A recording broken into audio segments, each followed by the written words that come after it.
నజరేయుడైన యేసుక్రీస్తు నామములో శుభములు తెలియజేస్తూ ఉన్నాము. ఈరోజు మనం ఒక ముఖ్యమైన అంశం గురించి ధ్యానించబోతూ ఉన్నాం. అదేంటంటే ఈనాటి క్రైస్తవ సమాజంలో అబ్బాయిలు అయితేనేమి అమ్మాయిలు అయితేనేమి రకరకాలుగా ప్రేమించి పెళ్లి చేసుకుంటూ ఉన్నారు.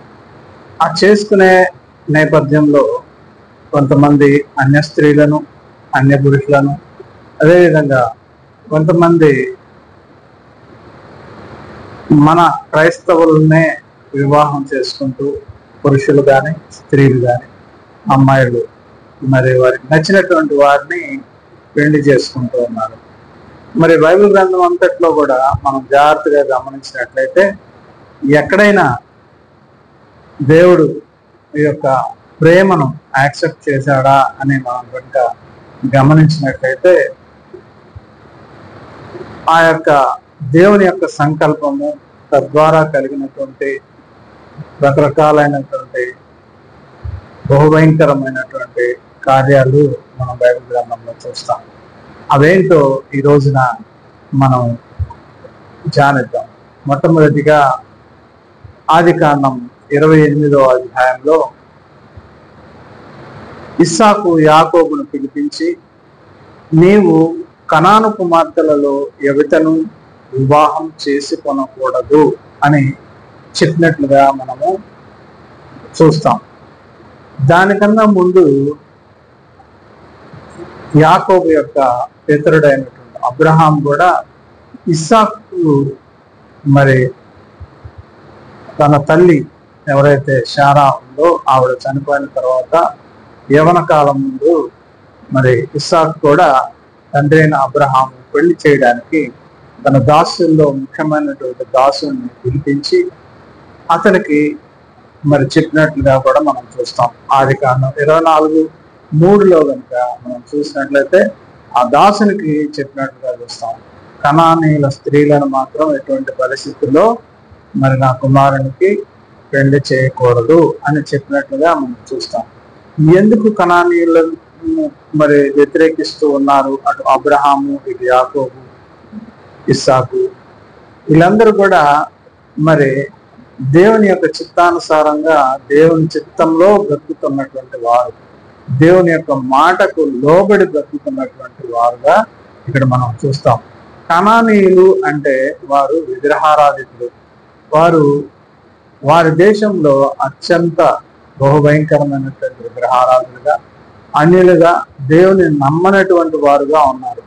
కాబట్టి వారిని పెళ్లి చేసుకోకూడదు అని కూడా ఇక్కడ చెప్పినట్లుగా చూస్తాం. ఇంకా బైబిల్ గ్రంథంలో మొట్టమొదటి అధ్యాయాలకు కనుక మనం వెళ్ళి చూసినట్లయితే అక్కడ ఈ యొక్క ఆదామునకు కూడా ఒక సాటి అయిన స్త్రీని తనకి పెళ్లి చేయడానికి ఆదాము పక్కటెముకల నుంచే తీసి హవ్వను సృజించి తనకు భారీగా చేసినట్టుగా చూస్తాం. ఎందుకు ఆ విధంగా చేశాడు? దేవునికి అసాధ్యమైనది ఏమీ లేదు కదా.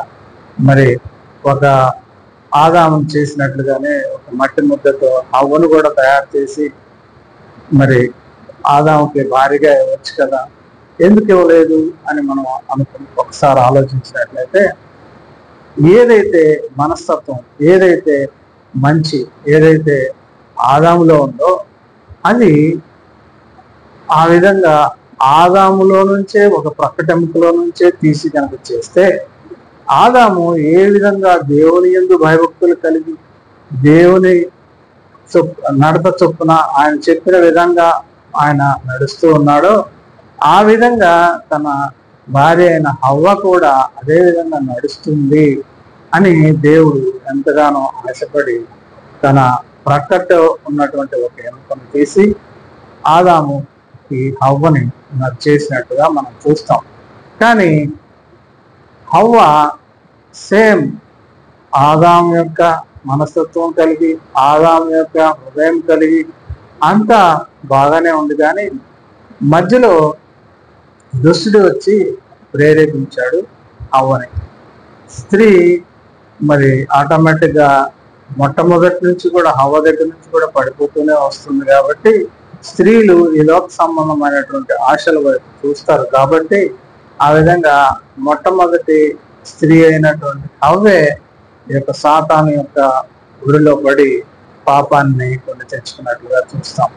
దేవుని యొక్క సంకల్పము అంతా కూడా ఈ లోకంలో ఉన్నటువంటి తన బిడ్డలందరినీ కూడా రక్షించుకోవాలన్నదే ఆయన ఆకాంక్ష.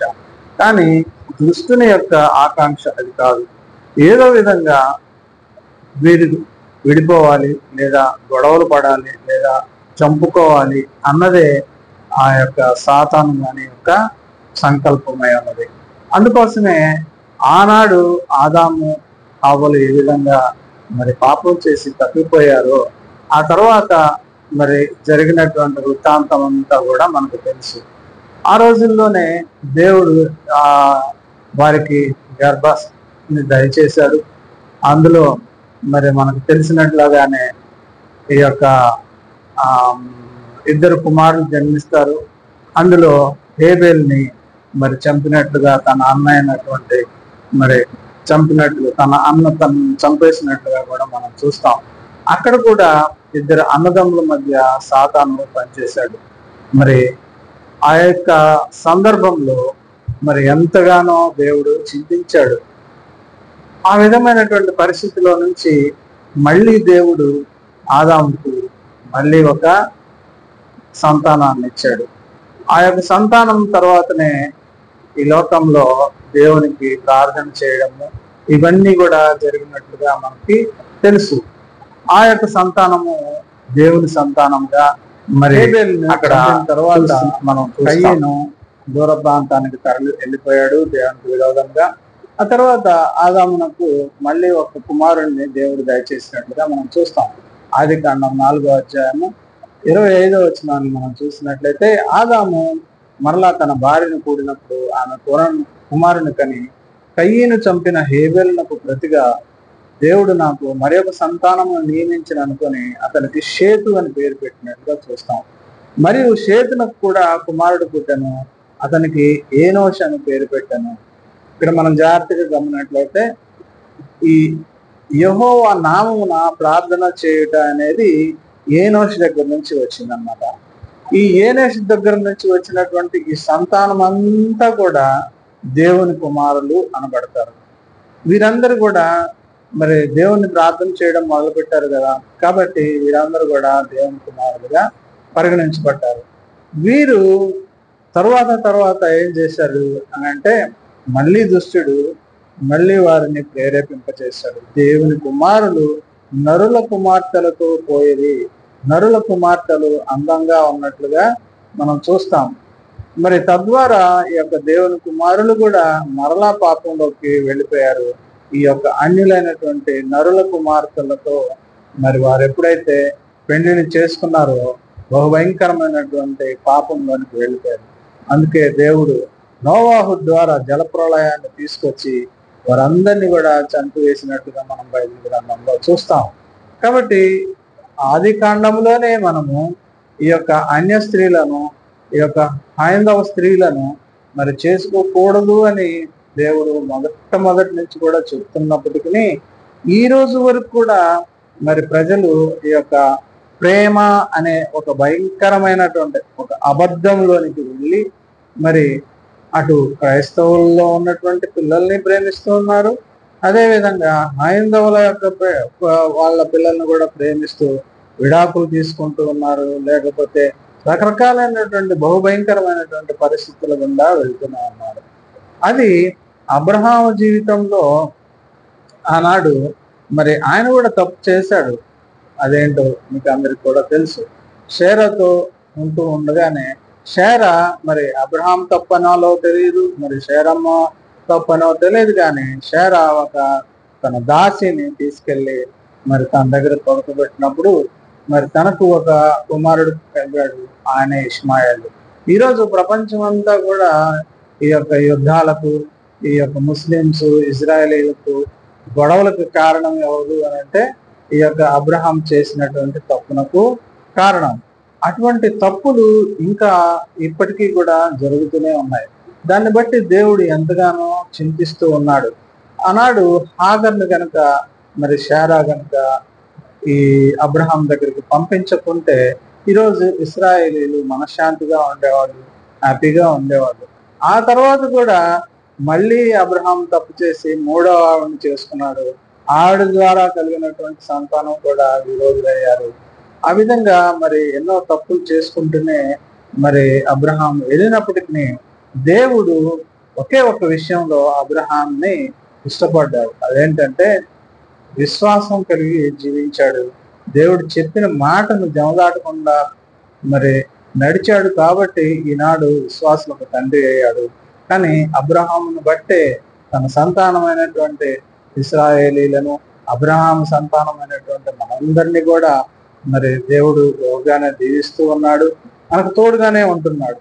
ఇంకా కనుక మనం తప్పులు చేసుకుంటూ పోతే మరి దేవునికి ఎంత అవమానకరంగా జీవిస్తున్నాం అన్నది మనం ఒకసారి ఆలోచించాలి.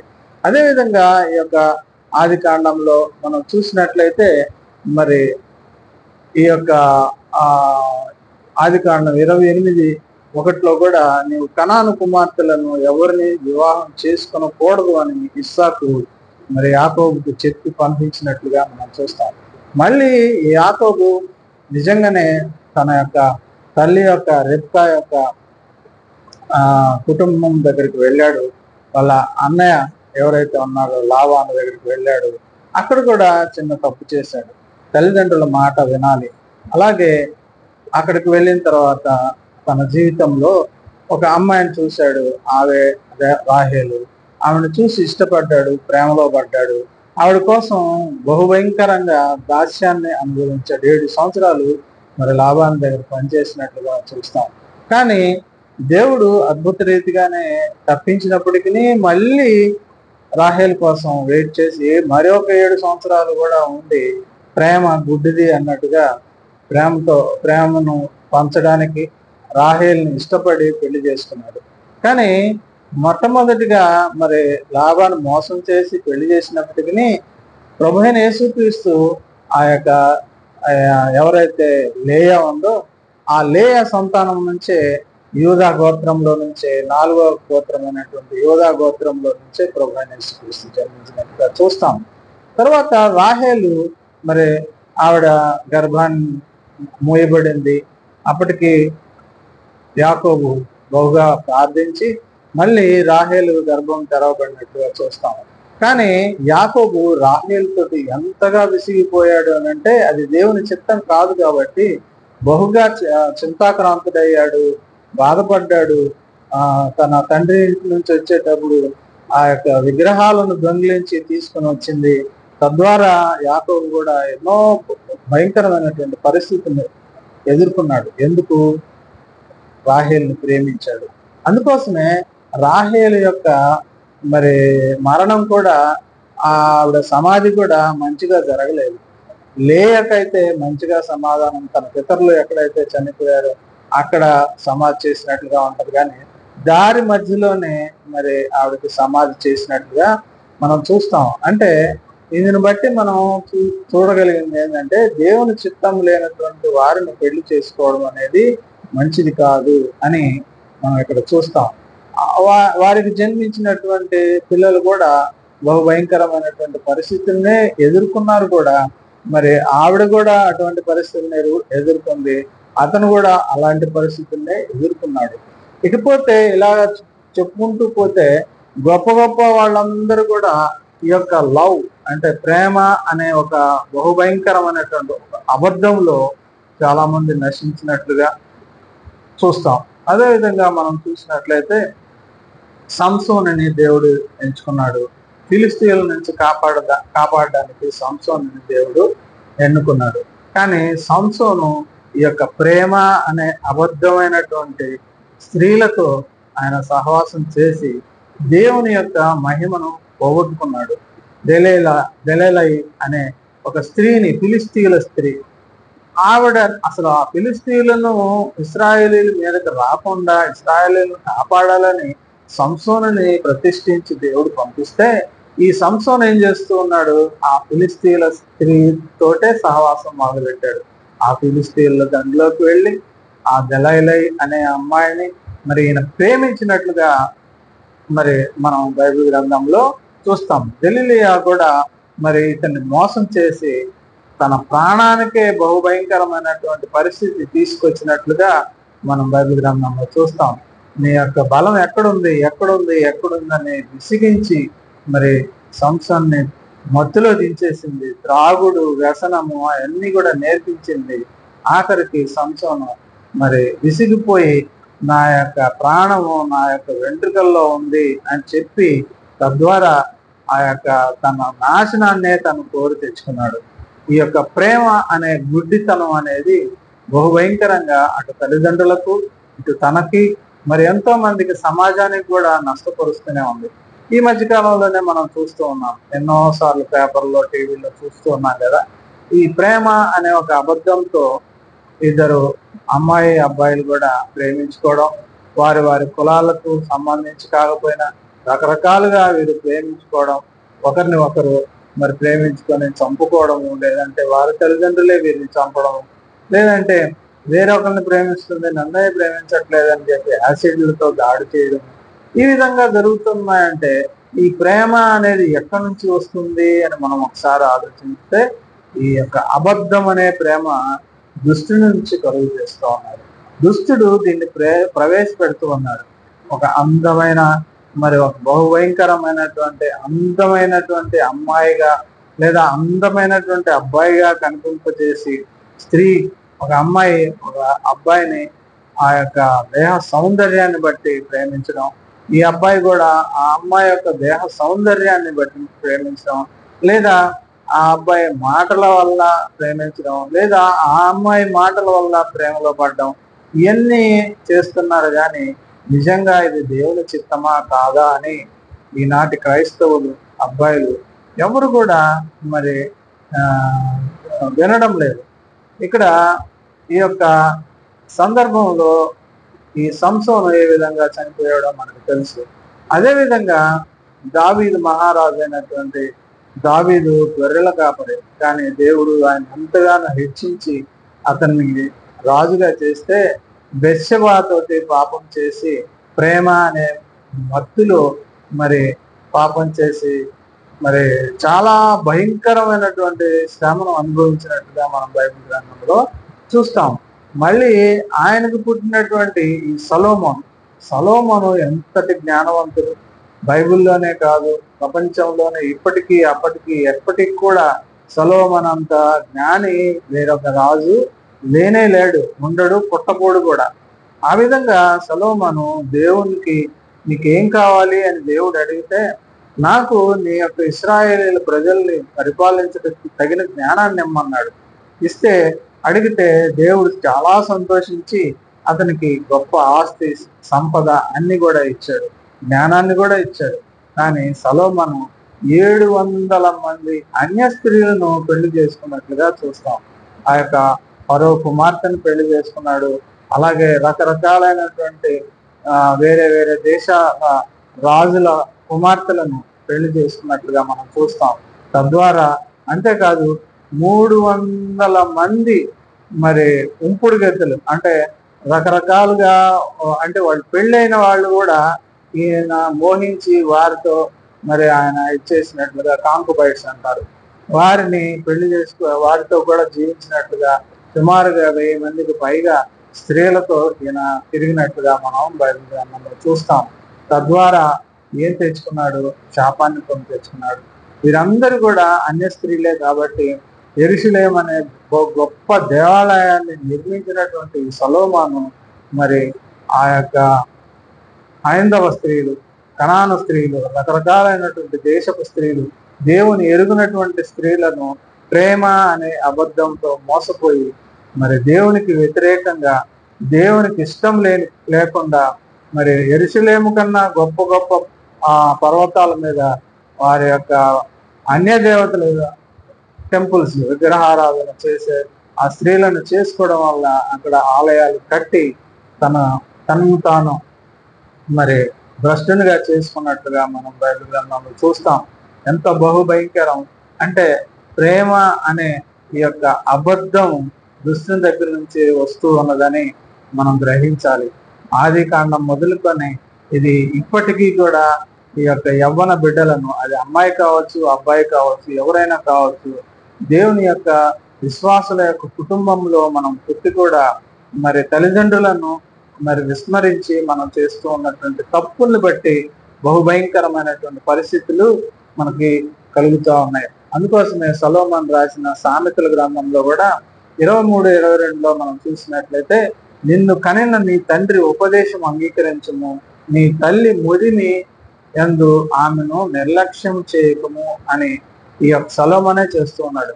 చాలా మంది, ఎంతో మంది ఈ యొక్క ప్రేమ అనే మైకంలో పడి దేశానికి లేదా వారి కుటుంబానికి లేదా వారికే ఆపదను కలుగజేసుకుంటూ ఉన్నారు. ఇది దేవునికి ఇష్టం లేనటువంటిది.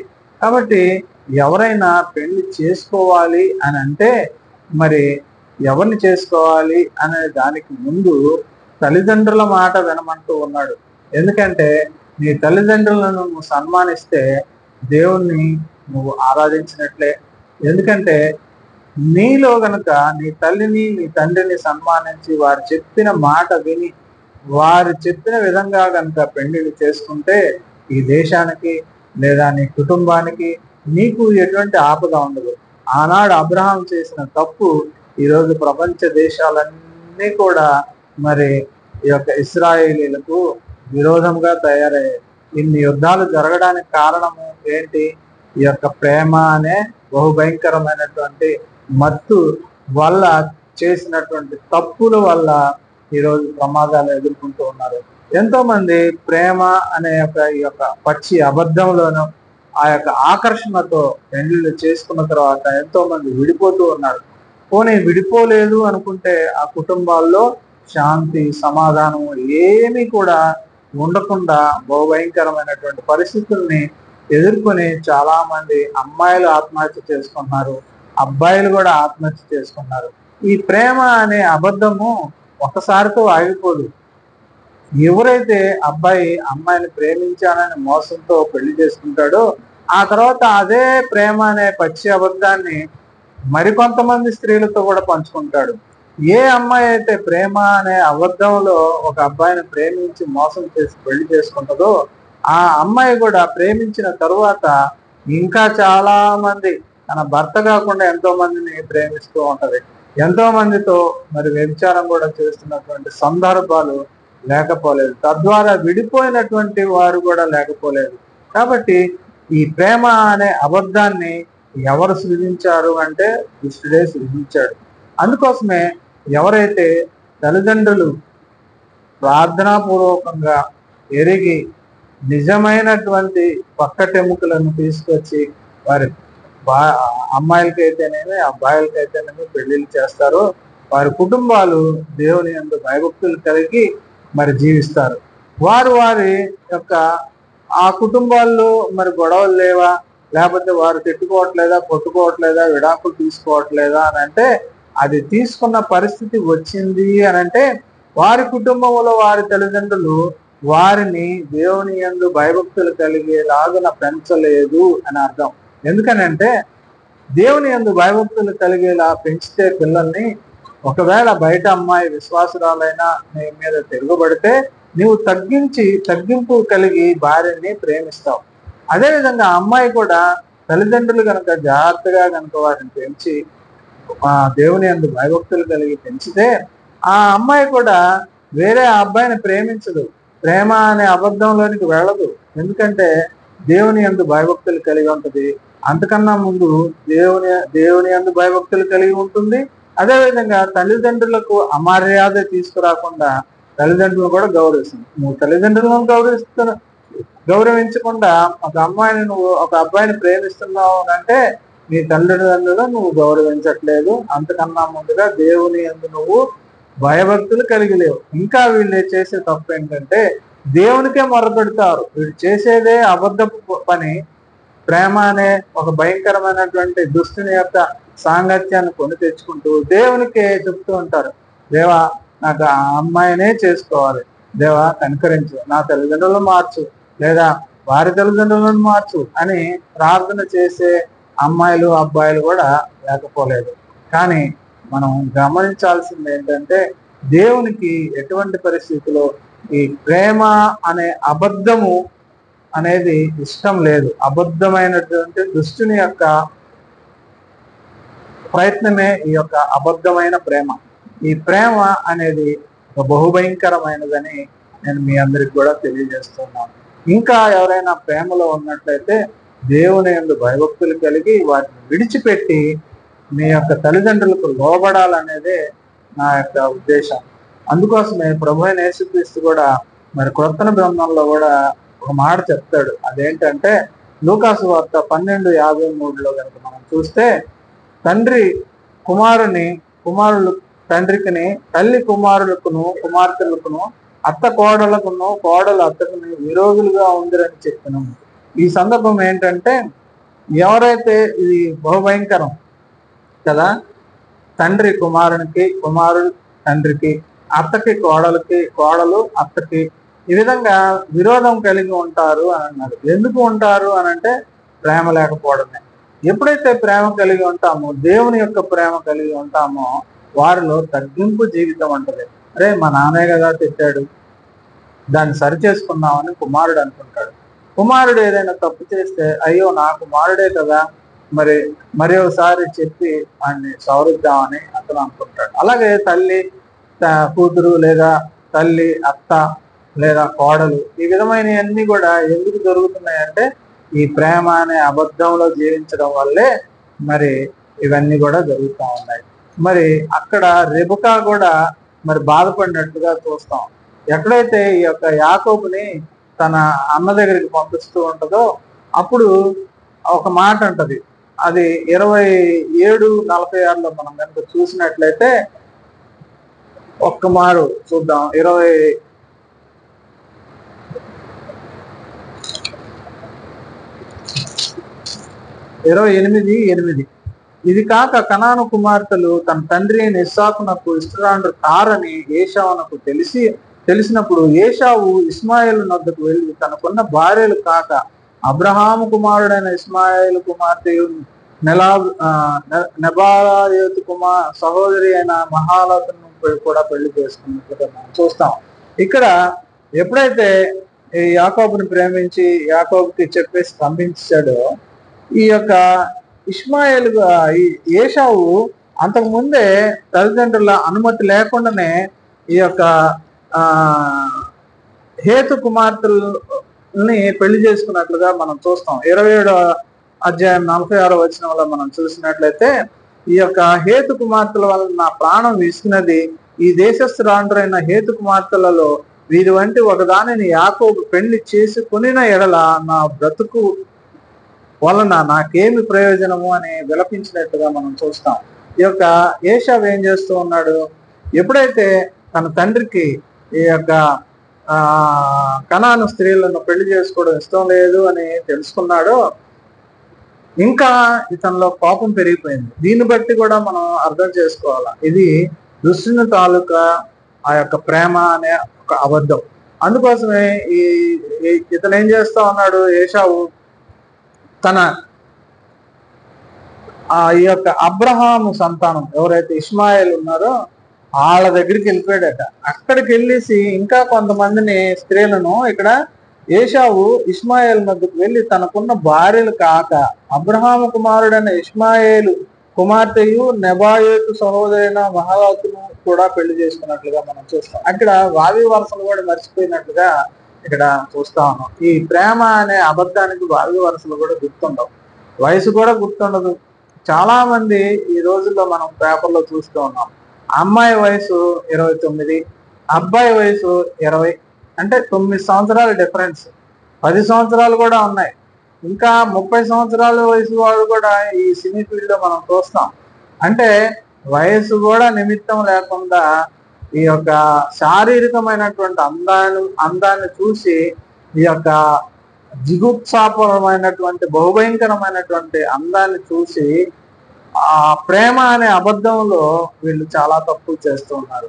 అదేవిధంగా పురుషులు కూడా చిన్న పిల్లల్ని పెళ్లి చేసుకోవడానికి కూడా చాలా ప్రయత్నం. ముస్లిం దేశాల్లో చూసినట్లయితే 60 సంవత్సరాల ముసలోడు ఒక 18 సంవత్సరాల అమ్మాయిని కూడా పెళ్లి చేసుకుంటా ఉంటాడు. అదే విధంగా ఈ రోజుల్లో ప్రేమ అనే దానికి ప్రేమ గుడ్డిది అని కూడా అంటూ ఉంటారు కదా. ఆ విధంగా చాలా మంది ఈ యొక్క 20 సంవత్సరాల అమ్మాయిని 40 సంవత్సరాలు ప్రేమించాను, పెళ్లి చేసుకుంటానని జీవితాంతం వారి తల్లిదండ్రులు ఒప్పుకోకపోయినా, వీరి తల్లిదండ్రులు ఒప్పుకోకపోయినా, అదే విధంగా వేచి వేచి వేచి వేచి వేచి వారి వృద్ధాప్యం వచ్చే వరకు కూడా వెయిట్ చేసి పెళ్లి చేసుకుని సాధించింది ఏంటంటే ఏమీ ఉండదు. ఇంట్లో తల్లిదండ్రులను ఇబ్బంది పెట్టడం, వారికి వారు ఇబ్బంది పడి ఆ 40 సంవత్సరాలు 35 సంవత్సరాల వయసులో వారి పిల్లలు కలిగితే వారు ముసలోళ్ళు అయ్యేసరికి వీళ్ళ చేతికి కూడా అందిరారు. వాళ్ళ యొక్క అవసరాలు కూడా తీర్చలేనటువంటి పరిస్థితిలో ఈ యొక్క ప్రేమ అనే అబద్ధం ద్వారా ఆ చిన్న పిల్లల యొక్క జీవితాలు కూడా పాడైపోతూ ఉన్నాయి. కాబట్టి ప్రియమైనటువంటి సహోదరి సహోదరుడా, తల్లిదండ్రులారా, మీరు ఒకసారి మీ పిల్లలకు చెప్పి ఇటువంటి ప్రేమ అనే పెళ్లిళ్లను జాగ్రత్తగా వీలైతే వారికి మంచిగా నచ్చ చెప్పి, బైబిల్లో ఎక్కడా లేదు అని చెప్పి వారిని మార్చగలిగితే వారి జీవితాలు, అలాగే వారి తల్లిదండ్రుల జీవితాలు, అలాగే దేశానికి కూడా ఎంతో మేలుకరంగా ఉంటది. అందుకోసమే హెబ్రీ పత్రికలో మనం వివాహం అన్ని విషయంలో ఘనమైనది, కానీ ఆ తర్వాత వాడు ఎవరు ఆ తల్లిదండ్రులు చూసినటువంటి ఒక విశ్వాసురాలనే పెళ్లి చేసుకుని విశ్వాసినే పెళ్లి చేసుకుంటే ఆ యొక్క సంసార జీవితంలో మంచి పిల్లలు పుడతారట. ఆ పిల్లలు దేవుని యందు భయభక్తులు కలిగి ఉంటారు. తల్లిదండ్రులకు ఎక్కడ కూడా తలవంపులు తీసుకురాకుండా ఎంతగానో మంచిగా పిల్లలు పుడతారు అని దాని యొక్క అర్థం. ఆ యొక్క అర్థానికి వ్యతిరేకంగా ఈ రోజున పెళ్లిళ్ళు జరుగుతూ ఉన్నాయి. ఈ రోజుల్లో చాలా బహుభయంకరమైనటువంటి పరిస్థితుల్ని ఇటు యవన బిడ్డలు ఎదుర్కొంటూ ఉన్నారు. వారి కోసం కూడా మనం ప్రార్థన చేసి అటువంటి పరిస్థితి నుంచి బయటకు తీసుకురావాల్సిన బాధ్యత మన మీద ఉంది. God bless you all. Thank you very much.